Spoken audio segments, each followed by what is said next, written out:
Good evening friends, आशा करी तुम्हारा भालोई आछो। NCC करले कि आर्मी बा बीएसएफ सीआरपीएफ ए चाकरी करा जाए बा एर मध्य बेनिफिट कि रयेछे आज के এই সম্বন্ধে তোমাদের সামনে কিছু কথা আমি তুলে ধরব।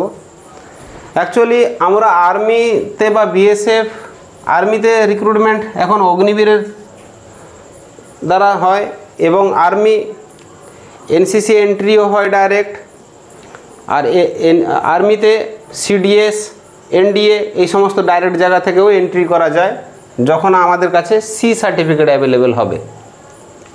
কিন্তু বিএসএফ সিআরপিএফ যদি আমরা সব জায়গায় অফিসার গ্রেডে যেতে চাই সেখানেও কিছু প্রিভিলেজ পাওয়া যায়, বাট এনসিসি করলে যে এগুলোতে আমাদের চাকরি হবে এই কথাটা কিন্তু সম্পূর্ণভাবে ভুল।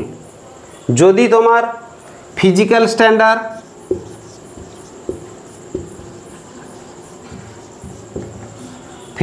স্ট্যান্ডার্ড ওদের রিকোয়ারমেন্টের হিসেবে না হয় তাহলে তুমি এনসিসি সার্টিফিকেট নিয়েও ফিজিক্যাল যদি ক্লিয়ার না করতে পারো তাহলে কিন্তু তোমার চাকরি হবে না।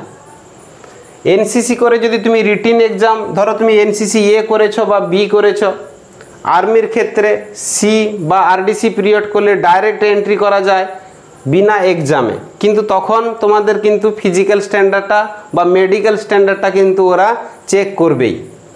মেডিকেলি যদি তুমি ফিট না হও বা ফিজিক্যালি যদি তুমি ফিট না হও এনসিসির সার্টিফিকেট নিয়ে কিন্তু তোমার চাকরি হবে না। তাই আমি তোমাদেরকে সবাইকে এটাই বলবো, এনসিসি করা খুব ভালো জিনিস। ডিসিপ্লিনে থাকার সিস্টেম, হাঁটার সিস্টেম, বলার সিস্টেম, চলার সিস্টেম বা লাইফকে লিড করার সিস্টেম, সমস্ত সিস্টেম এখান থেকে বোঝা যায়।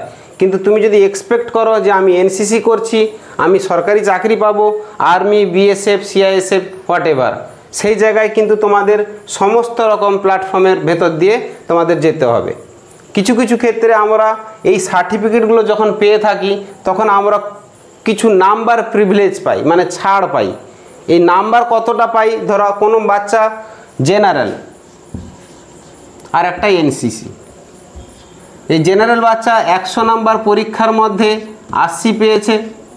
এনসিসির ক্যান্ডিডেট যার কাছে ধরো বি সার্টিফিকেট আছে বা এ সার্টিফিকেট আছে সেও 80 পেয়েছে, তাহলে তার এনসিসির এখানে নাম্বার যোগ হয়েছে 90 পেয়ে যাবে।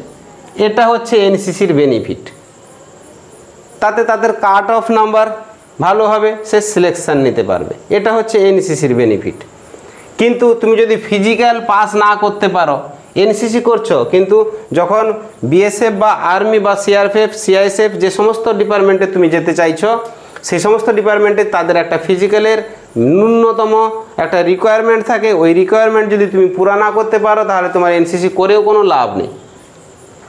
তাই আমি বলবো যে সমস্ত ক্যান্ডিডেট আজকের দিনে এনসিসিতে যোগদান করেছে তাদের উদ্দেশ্যে যে তোমরা যদি এই সমস্ত সার্টিফিকেট তোমাদের কাছে থেকে থাকে তাহলে তোমরা রীতিমতো সমস্ত জায়গায় ফর্ম ফিল আপ করবে এবং ভালোভাবে যেন তোমরা সিলেকশন নিতে পারো তার জন্য ফিজিক্যাল অ্যাক্টিভিটি এবং মেডিকেল স্ট্যান্ডার্ড মেনটেন করবে। যদি তোমার ফিজিক্যাল অ্যাক্টিভিটি এবং মেডিকেল স্ট্যান্ডার্ড ভালো হয়ে যায় তাহলে এই সমস্ত সার্টিফিকেট নিয়ে তোমরা কিন্তু অনায়াসে চাকরিটা নিতে পারো। আর যদি তোমরা এই সমস্ত সার্টিফিকেট তোমরা ক্যারি করে নিয়েছো কিন্তু তোমাদের ফিজিক্যাল স্ট্যান্ডার্ড বা মেডিকেল স্ট্যান্ডার্ড নাই তাহলে কিন্তু তোমরা সরকারি চাকরিটা পেতে পারবে না, অন্যথায় তোমাদের সমস্ত জায়গায় কিন্তু লস হবে। তাই তোমাদের এটাই আমি রিকোয়েস্ট করব যে এনসিসি করা খুব ভালো জিনিস, কিন্তু এনসিসি করার আগে তোমাকে দেখে নিতে হবে তোমার হাইট কত, তোমার ওয়েট কত, তোমার চেস্ট কত, তুমি ফিজিক্যালি কত ফিট, মেডিকেলি কত সাউন্ড আছো, সমস্ত রকম চেক করার পর যদি তুমি এনসিসি করো তাহলে তোমার 100% বেনিফিট হবে।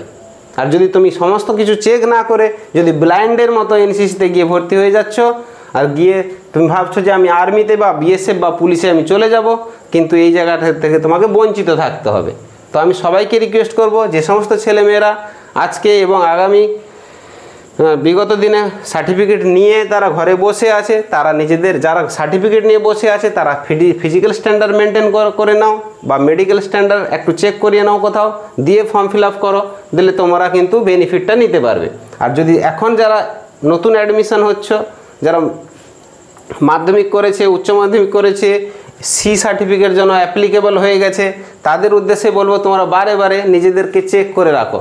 যে আমার ফিজিক্যাল স্ট্যান্ডার্ড কত ভালো বা আমি মেডিকেলি কত সাউন্ড। তা না হলে কিন্তু ভাই তুমি সার্টিফিকেট তো নেবে, কিন্তু তোমার ফিজিক্যাল আর মেডিকেল যদি ভালো না হয় তাহলে ডিফেন্সের জব কিন্তু তুমি পেতে পারবে না। Thank you for watching.